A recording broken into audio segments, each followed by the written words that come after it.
nouvelle vidéo audio. Ça permet d'exprimer des sous-persos différentes, donc c'est cool. Je voulais partager un petit peu sur le changement du passé. En fait, c'est un truc qui est pour moi assez important et qui reste finalement après pas mal d'années. Ça quelque chose qui reste. Je me rends compte que comme j'ai tutoyé la mort de très près et maintes fois, je m'ai déconnecté de la vie à pas mal de niveaux, et ce qui fait qu'aujourd'hui il y a plein de trucs dont je m'en fous complètement, et il y a beaucoup de désirs qu'on dégagé. Mais il me reste ce qu'on pourrait appeler un manque du passé. C'est assez particulier.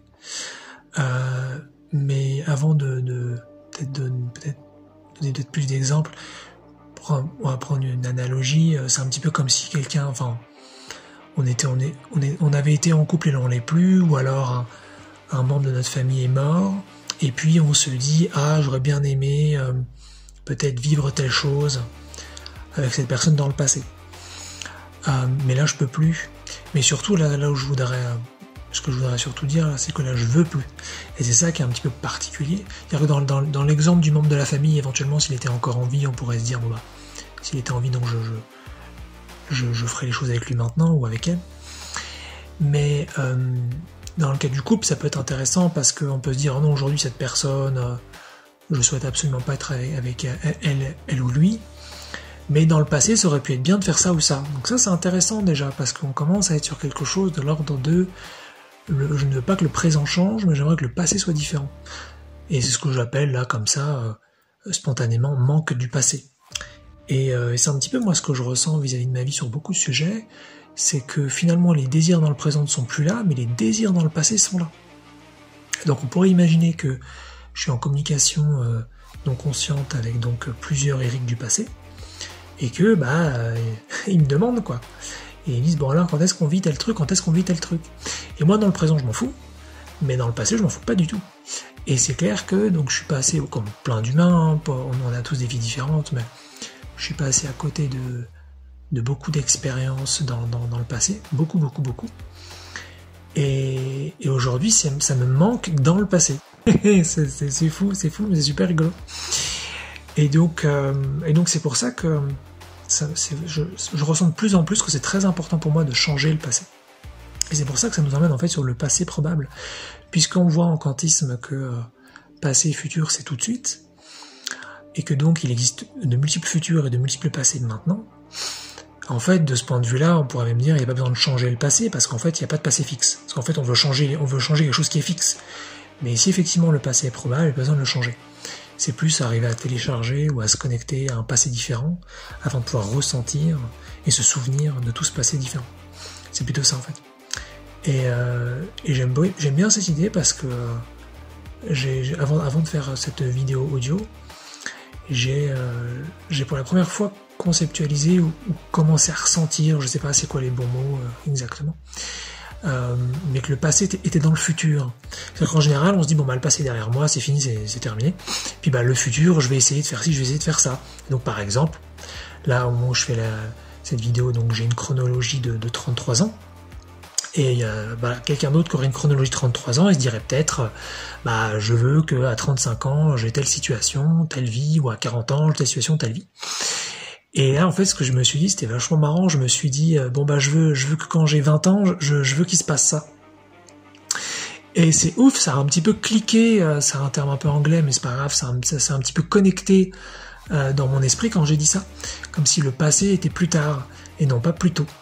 Et donc, effectivement, là, même si j'ai une chronologie de 33 ans, j'ai quasiment ressenti que la chronologie 20 ans allait venir, et non pas était venue. Donc c'est vachement sympa, je trouve, ces idées, ces concepts, quand on les intègre de plus en plus, ça permet d'aller toujours plus loin. Et puis ensuite, il se passera ce qui se passe dans la forme, des capacités psychiques ou des moyens se présenteront pour le vivre, ou alors ça se fera même tout seul, c'est un petit peu aussi parfois ce qui se passe. Mais voilà, c'était... je voulais partager un peu là-dessus, j'aime bien cette idée de changer le passé, d'avoir un passé différent et pas forcément donc de changer le présent. Et voilà, c'est faire plein d'expériences avant et pas forcément maintenant ni plus tard. Donc je trouve ça ouf, et ça permet aussi voilà de vraiment, je pense, de s'ouvrir l'esprit et de commencer à sortir de la 3D, de sortir du temps linéaire qui est bien sûr une énorme illusion et un énorme mensonge, sans être dans du complot ou de la négativité, hein. C'est un mensonge basé sur de l'ignorance qui est dans notre société partout, mais c'est pas vrai du tout, le temps n'est pas du tout linéaire. Mais je voulais revenir sur cette histoire de mensonge, d'omission, et cette énorme illusion dans laquelle on vit. Et je voudrais revenir sur le concept de liberté et libre arbitre. J'en ai beaucoup parlé. Et il me semble fondamental que, en tant qu'espèce, humaine d'ailleurs ou autre, nous récupérerions notre droit fondamental de pouvoir choisir notre existence, et donc pouvoir changer complètement le présent, si nous le souhaitons, et donc de changer aussi complètement le passé, si nous le souhaitons aussi. C'est une approche, je dirais, spirituellement politique un petit peu compliquée, parce que très vite, ça peut nous poser dans un statut de victime, genre que quelque chose à l'extérieur de nous nous enlève nos droits, et ça c'est très embêtant parce que c'est pas du tout le cas, ça vient de l'intérieur. Mais comme c'est pas complètement conscientisé encore, on peut avoir le sentiment et l'impression très très forte que ça vient de l'extérieur, donc c'est pour ça que j'en parle. Mais ça me semble important qu'on puisse vraiment décider de notre existence totalement, même si c'est chronique, et que ces droits, on les récupère petit à petit. Parce qu'on pourrait appeler ça d'ailleurs des droits, je dirais concrets, sur quand bien même c'est notre intériorité qui nous a enlevé nos droits, et bien c'est une illusion aussi donc. Et alors on récupère ces droits dans l'expérience, ça veut dire qu'ils ne nous ont jamais été enlevés véritablement, mais on les récupère dans la pratique. Voilà, et je pense que c'est ça, c'est que la société s'intéresse pas à ces choses-là, elle a le droit, elle fait son expérience, et chacun peut s'approprier l'expérience terrestre, l'expérience humaine comme il l'entend, et si nous souhaitons vivre en tant qu'espèce dans un temps linéaire, et dans un non-choix, et dans un vieillissement, et dans toutes ces choses, il y a complètement le droit. Moi, je fais partie de ceux qui pensent que c'est inadmissible, mais parce que c'est aussi une projection qui vient de l'intérieur, je le répète. Cette inadmissibilité est simplement une émotion qui n'est pas toujours encore très ressentie chez moi, donc je vois des méchants à l'extérieur, parce que je ne veux pas voir les méchants à l'intérieur, c'est toujours le même principe. Mais au-delà de ça, d'un point de vue je pense, de droits fondamentaux, de politique spirituelle, d'expérience humaine globale, je pense qu'il est très important de pouvoir changer le passé, de pouvoir changer le présent, de pouvoir changer le futur, de pouvoir faire vraiment ce que l'on veut. Ça me semble être notre droit le plus fondamental, le plus naturel, le plus basique. Et si tout se passe en même temps, bah effectivement on peut finalement on s'accroche juste à nos passés parce qu'on a des souvenirs qui correspondent à une ligne précise dans le passé, mais c'est juste une ligne, il y en a sans doute des milliers d'autres.